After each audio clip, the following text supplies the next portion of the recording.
নমস্কাৰ ছাত্ৰ ছাত্ৰীসকল, আজি আমি বিদ্যুৎ প্ৰবাহৰ চুম্বকীয় পাঠটিৰ দ্বিতীয় খণ্ডলৈ আহিছোঁ।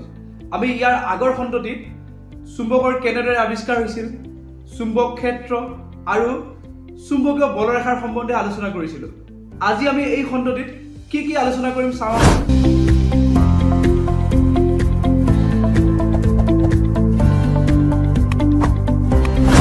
বিষয়সমূহ হ'ল সলেনয়েড, চুম্বক ক্ষেত্ৰই প্ৰবাহযুক্ত পৰিবাহীত বল প্ৰয়োগ কৰে, ফ্লেমিঙৰ বাওঁহতীয়া নীতি, বৈদ্যুতিক মটৰৰ কাৰ্যনীতি।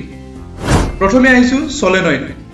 চুঙা এটাৰ আকৃতিত ঘনকৈ মেৰিয়াই ৰখা অন্তৰিক তামৰ তাৰৰ বহুতো বৃত্তাকাৰ পাকৰ কুণ্ডলীক সলেনয়েড বোলে। আমি এই চিত্ৰটোত তামৰ তাৰ এডালক বৃত্তাকাৰ পাকত মেৰিয়াই এটা কুণ্ডলী বনালো। এই কুণ্ডলীটোকে সলেনয়েড বোলে। আৰু এই সলেনয়েডটোৰ দুইটা প্ৰান্ত আমি এডাল পৰিবাহী তাৰৰ সৈতে এটা বেটাৰীৰ সৈতে সংযোগ কৰিলোঁ। অৰ্থাৎ আমি গোটেই কুণ্ডলীটো এটা বৰ্তনীৰ লগত সংযোগ কৰিলোঁ। আমি যেতিয়া বৰ্তনীত প্ৰবাহ চালিত কৰিম তেতিয়া সলেনয়েডৰ মাজেৰে প্ৰবাহ পাৰ হৈ যাব। আমি পাইছিলোঁ যে কোনো পৰিবাহীৰ মাজেৰে যদি প্ৰবাহ চালিত হয় তেতিয়া তাৰ চাৰিওফালে এখন চুম্বক ক্ষেত্ৰৰ সৃষ্টি হয়। ঠিক তেনেদৰে সলেনয়েডটোৰ ভিতৰত আমি যেতিয়াই প্ৰবাহ চালিত কৰিম তাতো এখন চুম্বক ক্ষেত্ৰৰ সৃষ্টি হ'ব। যেনেদৰে চুম্বকত উত্তৰ মেৰু আৰু দক্ষিণ মেৰু পোৱা যায়, ঠিক তেনেদৰে সলেনয়েডৰ ভিতৰতো আমি এটা উত্তৰ মেৰু আৰু এটা দক্ষিণ মেৰু পাম। লগতে সলেনয়েডৰ ভিতৰত কিছুমান বলৰেখা সৃষ্টি হ'ব। চুম্বক এডালৰ চাৰিওফালে যেনেদৰে বলৰেখাৰ সৃষ্টি হৈছিল, ঠিক তেনেদৰে সলেনয়েডটোৰ ভিতৰতো কিছুমান বলৰেখাৰ সৃষ্টি হ'ব। সলেনয়েডৰ অন্তৰ্ভাগত অৰ্থাৎ ভিতৰত চুম্বক ক্ষেত্ৰৰ যি বলৰেখা সৃষ্টি হয় এইবোৰ সমান্তৰাল সৰলৰেখা হয়। ইয়াৰ অৰ্থ এইটোৱে যে সলেনয়েডৰ ভিতৰত সকলো বিন্দুতে চুম্বক ক্ষেত্ৰখনৰ প্ৰাবল্য অৰ্থাৎ শক্তি একে। সলেনয়েডৰ একেবাৰে ভিতৰ ভাগত যদি আমি কোনো লুৰ বস্তু এটা থওঁ, যিমান বলেৰে আকৰ্ষণ কৰিব আমি একেবাৰে সন্মুখ ভাগ বা একেবাৰে প্ৰান্ত ভাগ দুই য'তে নথওঁ সকলো বিন্দুতে সমানে আকৰ্ষণ কৰিম। ইয়াৰ পিছত আমি আহিছোঁ চুম্বক ক্ষেত্ৰই প্ৰবাহযুক্ত পৰিবাহীৰ ওপৰত বল প্ৰয়োগ কৰে। ইয়াৰ বাবে আমি এটা পৰীক্ষা কৰিব লাগিব। এই পৰীক্ষাটোৰ বাবে আমি এডাল ষ্টেণ্ড ল'লোঁ। ষ্টেণ্ডডালৰ লগত আমি এটা বেটাৰী, এটা ছুইচ আৰু এডাল ৱায়াৰ সংযোগ কৰিলোঁ। ৱায়াৰডালৰ সৈতে আমি এডাল এলুমিনিয়ামৰ দণ্ড সংযোগ কৰিলোঁ AB। এই এলুমিনিয়ামৰ দণ্ডডালৰ সৈতে এডাল ইউ আকৃতিৰ চুম্বক আমি লম্বভাৱে ৰাখিলোঁ।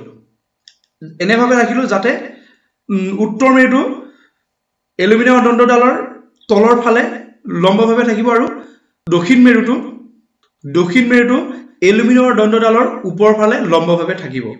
যেতিয়া আমি বৰ্তনীত প্ৰবাহ চালিত কৰিম তেতিয়া এলুমিনিয়ামৰ দণ্ডডালত প্ৰবাহ এৰ পৰা বিলৈ যাব আৰু গৈ বেটাৰীত সোমাবহি। তেতিয়া এই এলুমিনিয়ামৰ দণ্ডডাল বাওঁফালৰ পৰা সোঁফাললৈ গতি কৰিব। অৰ্থাৎ আমাৰ যিটো ইউ আকৃতিৰ চুম্বক আছিল, চুম্বকডালৰ পৰা সোঁফাললৈ আঁতৰি আহিব। আকৌ যদি একেদৰে আমি প্ৰবাহৰ দিশ যদি আমি উল্টা কৰোঁ তেন্তে এই এলুমিনিয়ামৰ দণ্ডডাল সোঁফালৰ পৰা বাওঁফাললৈ আকৌ গুচি যাব। অৰ্থাৎ ইউ আকৃতিৰ এই চুম্বকডালৰ ভিতৰ ফাললৈ এই দণ্ডডাল গুচি যাব। ইয়ে প্ৰমাণ কৰে যে যেতিয়া প্ৰবাহযুক্ত পৰিবাহী এডাল চুম্বক ক্ষেত্ৰত ৰখা হয় তেতিয়া চুম্বক ক্ষেত্ৰই প্ৰবাহযুক্ত পৰিবাহীডালৰ ওপৰত বল প্ৰয়োগ কৰে। এতিয়া আমি জানিম যে চুম্বক ক্ষেত্ৰই প্ৰবাহযুক্ত পৰিবাহীৰ ওপৰত প্ৰয়োগ কৰা বল কেতিয়া সৰ্বোচ্চ হ'ব আৰু কেতিয়া সৰ্বনিম্ন হ'ব। প্ৰথম আমি যাওঁ কেতিয়া সৰ্বোচ্চ হয়। আমি প্ৰথমে ল'লোঁ চুম্বক ক্ষেত্ৰৰ দিশ আৰু ইয়াৰ লগত আমি পৰস্পৰ লম্বভাৱে ল'লোঁ প্ৰবাহৰ দিশ। চুম্বক ক্ষেত্ৰ গৈ আছে এইটো চাইডে আৰু প্ৰবাহৰ দিশ এডাল কাঁচিৰে দেখাই আছে আৰু দুইটা পৰস্পৰ লম্বভাৱে আছে। আৰু যেতিয়াই চুম্বক ক্ষেত্ৰৰ দিশ আৰু প্ৰবাহৰ দিশ পৰস্পৰ লম্বভাৱে থাকে তেতিয়া চুম্বক ক্ষেত্ৰই পৰিবাহীৰ ওপৰত প্ৰয়োগ কৰা বল আটাইতকৈ সৰ্বোচ্চ হয়। আৰু সৰ্বনিম্ন কেতিয়া হ'ব? চুম্বক ক্ষেত্ৰই প্ৰয়োগ কৰা বল সৰ্বনিম্ন হ'ব যদিহে চুম্বক ক্ষেত্ৰৰ দিশ আৰু প্ৰবাহৰ দিশ পৰস্পৰ সমান্তৰাল হৈ থাকে। সমান্তৰাল অৱস্থাত যেতিয়া চুম্বক ক্ষেত্ৰৰ দিশ আৰু প্ৰবাহৰ দিশ হ'ব তেতিয়া চুম্বক ক্ষেত্ৰই পৰিবাহীৰ ওপৰত প্ৰয়োগ কৰা বল আটাইতকৈ সৰ্বনিম্ন। অৰ্থাৎ এই ক্ষেত্ৰত চুম্বক ক্ষেত্ৰৰ দিশ আৰু প্ৰবাহৰ দিশ যদি সমান্তৰাল হয় এই ক্ষেত্ৰত চুম্বক ক্ষেত্ৰই পৰিবাহীৰ ওপৰত কোনো ধৰণৰ বল প্ৰয়োগ নকৰে। এতিয়া আমি আহিম ফ্লেমিঙৰ বাওঁহতীয়া নীতি। প্ৰবাহযুক্ত পৰিবাহীৰ ওপৰত চুম্বক ক্ষেত্ৰই যে বল প্ৰয়োগ কৰে তাৰ ওপৰত এটা ফ্লেমিঙে নীতি দিছিল আৰু যাক কোৱা হয় ফ্লেমিঙৰ বাওঁহতীয়া নীতি। আমি প্ৰথমে বাওঁ হাতৰ বুঢ়া, তৰ্জনী আৰু মধ্যমা এই আঙুলি তিনিটা পৰস্পৰ লম্বভাৱে মেলি দিলো। মেলি দিয়াত যদি আমাৰ তৰ্জনী আঙুলিয়ে চুম্বক ক্ষেত্ৰৰ দিশ বুজায় আৰু আমাৰ মধ্যমা আঙুলিয়ে যদি প্ৰবাহৰ দিশ সূচায় তেন্তে বাকী যি বুঢ়া আঙুলিটো আছিল সেই বুঢ়া আঙুলিটোৱে প্ৰয়োগ হোৱা বলৰ দিশ সূচাব আৰু ইয়াকে ফ্লেমিঙৰ বাওঁহতীয়া নীতি বোলে। এই নীতিটোৰ সহায়তে আমি বৈদ্যুতিক মটৰ, বৈদ্যুতিক জেনেৰেটৰ আৰু বিভিন্ন ধৰণৰ বৈদ্যুতিক মটৰ জড়িত যিবোৰ সঁজুলি সেই সঁজুলিবোৰ আমি আৱিষ্কাৰ কৰিবলৈ সক্ষম হৈছো। এতিয়া আমি আহিম বৈদ্যুতিক মটৰ, অৰ্থাৎ বৈদ্যুতিক মটৰেনো কেনেদৰে কাম কৰে। প্ৰথমে যাম বৈদ্যুতিক মটৰৰ মূল নীতি। বৈদ্যুতিক মটৰেনো কি নীতিৰ ভিত্তিত কাৰ্য কৰে। বৈদ্যুতিক মটৰৰ মূল নীতিটো হৈছে বৈদ্যুতিক মটৰে বিদ্যুৎ শক্তিক যান্ত্ৰিক শক্তিলৈ ৰূপান্তৰ কৰে। অৰ্থাৎ এটা মটৰে প্ৰথমে বিদ্যুৎ প্ৰবাহ ল'ব, তাৰপিছত মটৰটো চলিবলৈ আৰম্ভ কৰে।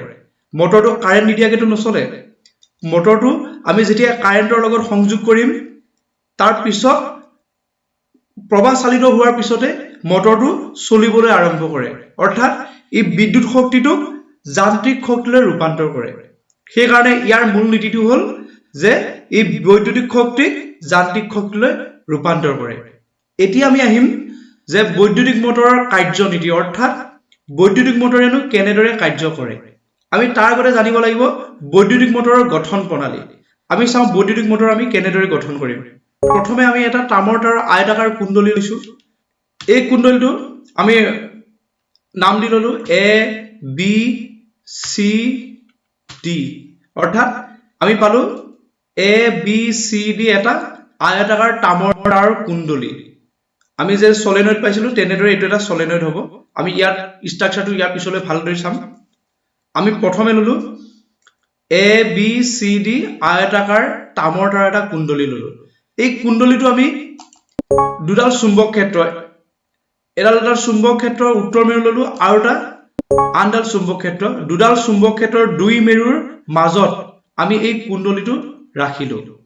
তাৰপিছতে আমি এই কুণ্ডলীটোৰ সৈতে এডাল অক্ষদণ্ড দুটা ফলাঙঠিৰ সৈতে সংযোগ কৰিলো। দুটা ফলাঙঠিৰ ভিতৰত এডাল অক্ষদণ্ড আমি ভৰাই দিলো। এই ফলাঙঠিকেইটা এটা হ'ল P আৰু এটা হ'ল Q। আমি P আৰু Q নামেৰে ফলাঙঠি দুটা চিহ্নিত কৰিলো।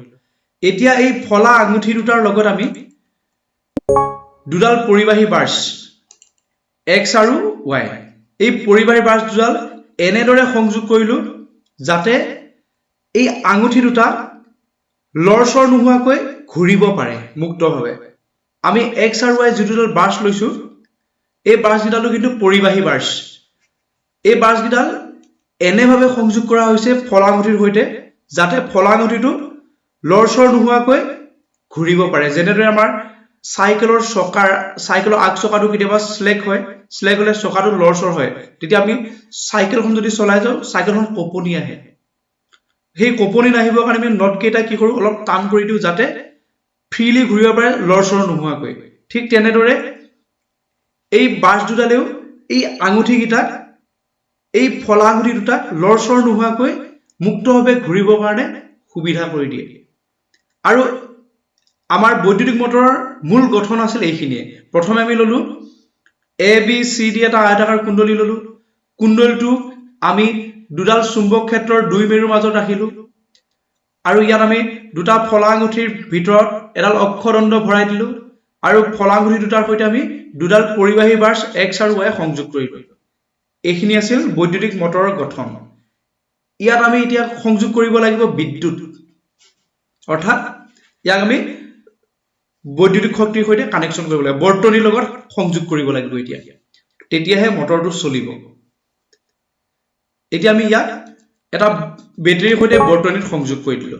এটা চুইচ ললো, এটা বেটাৰী আমি বৰ্তনীত সংযোগ কৰি দিলো সুইচ অন কৰিম প্ৰবাহ চালিত কৰিম এতিয়া প্ৰবাহ চালিত কৰিলো প্ৰথমে প্ৰবাহ আমাৰ যাব x বাৰ্ষেৰে সোমাই a b বাহুত কুণ্ডলীটোৰ a b বাহুত a পৰা b লৈ প্ৰবাহ চালিত হ'ব আৰু c d বাহুত c পৰা d লৈ প্ৰবাহ চালিত হৈ y বাৰ্ষেৰে আহি পুনৰ বেটেৰীটোত সোমাবহি এই গোটেই প্ৰক্ৰিয়াটোত যদি আমি ফ্লেমিঙৰ বাওহতীয়া নীতি প্ৰয়োগ কৰো তেন্তে আমি দেখিম যেতিয়া a b বাহুত প্ৰবাহ a পৰা b লৈ চালিত হ'ব তেতিয়া a b বাহুত ক্ৰিয়া কৰা চুম্বক ক্ষেত্ৰৰ বলে a b বাহুক তললৈ ক্ৰিয়া কৰিব আনহাতে c d বাহুত c পৰা d লৈ যেতিয়া প্ৰবাহ চালিত হ'ব তেতিয়া কুণ্ডলীটোক চুম্বক ক্ষেত্ৰই ওপৰলৈ ঠেলিব ইয়াৰ ফলত গোটেই কুণ্ডলীটো ঘড়ী কাটাৰ বিপৰীত দিশত কৰিব অক্ষদণ্ডডালো অবিৰতভাৱে ঘূৰিব ল'ব আনহাতে যদি আমি বৰ্তনীটোত প্ৰবাহ বিপৰীতমুখী কৰি দিওঁ অৰ্থাৎ যদি প্ৰবাহ আমাৰ y পৰিবাহী বাৰ্ষেৰে সোমাই c d বাহুত d পৰা c লৈ আৰু a b বাহুত b পৰা a লৈ যদি প্ৰবাহ চালিত হৈ x বাৰ্ষেৰে সোমাই পুনৰ বেটেৰীত প্ৰৱেশ কৰে তেন্তে ফ্লেমিঙৰ বাওহতীয়া নীতি প্ৰয়োগ কৰিলে আমি পাম c d বাহুত প্ৰয়োগ কৰা বলে